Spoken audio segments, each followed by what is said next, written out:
আসসালামু আলাইকুম ওয়া রাহমাতুল্লাহ।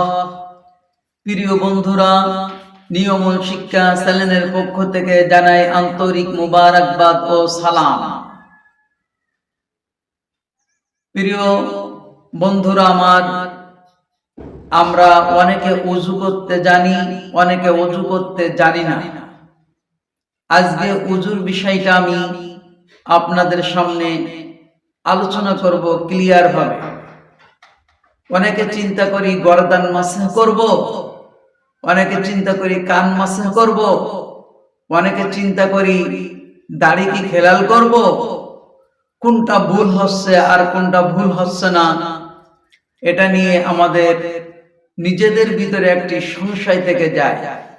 অনেকে ওযু করার সময় ফালুক ফুলুক করি যে কে কেমন ওযু করছে, এই ধরনের তাকাতাকি করা লাগবে না। আপনারা ক্লিয়ার ভাবে জেনে নিন ওযুর পদ্ধতি, কোনটা সুন্নাত, কোনটা হচ্ছে মুস্তাহাব আর কোনটা হলো ফরজ। বন্ধুরা আমার, তাহলে আসুন ওযু করার তরিকা। ওযুর শুরুতে নিয়াত করা হলো সুন্নাত। নিয়াত করা কি? সুন্নাত। 2 নম্বর, ওযুর শুরুতে বিসমিল্লাহ বলা সুন্নাত। 3 নম্বর, 2 হাতের কবজি সহ 3 বার ধৌত করা সুন্নাত। এবার 4 নম্বরে মিসওয়াক করা। মিসওয়াক করাটা সুন্নাত। প্রিয় বন্ধুরা, 5 নম্বর কুলি করা, আমরা কুলি করি, এটাও হলো সুন্নাত।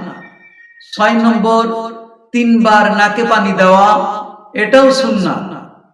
7 নম্বর সমস্ত মুখ 3 বার ধৌত করা, এটাও হলো সুন্নাত। এরপর 8 নম্বর ঘন দাড়ি থাকে আমাদের, এই ঘন দাড়ি এগুলো খেলাল করি আমরা, এই খেলাল করাটা হলো মুস্তাহাব। প্রিয় বন্ধুরা, 9 নম্বর আসি, 2 হাতের কনুই সহ 3 বার ধৌত করা সুন্নাত। 10 নম্বর 2 হাতের আঙ্গুল খেলাল করা, এটা সুন্নাত। অনেকে খেলাল করে, এটা সুন্নাত। 11 নম্বর সমস্ত মাথা একবার মাসহ করা সুন্নাত। 12 নম্বর 2 কান মাসহ করা সুন্নাত। 13 নম্বর গর্দান মাসহ করা মুস্তাহাব। গর্দান অর্থাৎ ঘাড়, আমরা ঘাড় মাসহ করি, অনেকে করি না, এটা হলো মুস্তাহাব। 14 নম্বর 2 পায়ের টাকনু সহ 3 বার ধৌত করা সুন্নাত। 15 নম্বর ওযুর শেষে কালিমায়ে শাহাদাত পড়া মুস্তাহাব। প্রিয় বন্ধুরা, এখন আসুন আমরা ওযুর ফরজ কোনটি সেইটা জেনে নিই। ওযুর ফরজ হলো 4টি। 1 নম্বর, চুলের গোড়া হইতে থুতির নিচ পর্যন্ত, এক কানের লতি হইতে অন্য কানের লতি পর্যন্ত সমস্ত মুখমণ্ডল ধৌত করা, এটা হলো ফরজ। এবার আসুন 2 নম্বর, উভয় হাতের কনুই সহ ধৌত করা, এটা ফরজ। 3 নম্বর, মাথার 4 ভাগের 1 ভাগ মাসহ করা ফরজ। উভয় পায়ের টাকনু সহ 4 নম্বর ধৌত করা ফরজ। তাহলে ওযুর ফরজ 4টি। এই 4টি অঙ্গের কোন জায়গায় 1 চুল পরিমাণ বাদ গেলে হবে না। 1 নম্বর, 2 নম্বর, 3 নম্বর, 4 নম্বর, 4টা আদায় করতে হবে।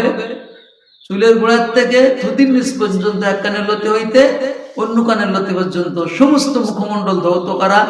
1 বার ধুয়ে যদি আপনার হয়ে যায়, ফরজ আদায় হয়ে গেল। 3 বার ধুলে সুন্নাত। এজন্য আসুন এরপরে উভয় হাতের কনুই সহ আমাদের ধৌত করতে হবে, এটাই ফরজ। 2 নম্বর গেল।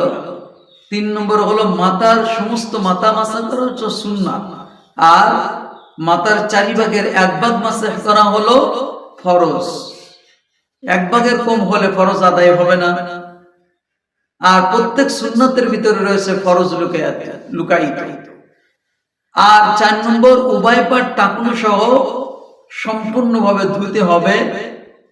এই ধৌত করার কোনো একটি অংশ যদি বাদ থেকে যায় তাহলে ওযু হবে না।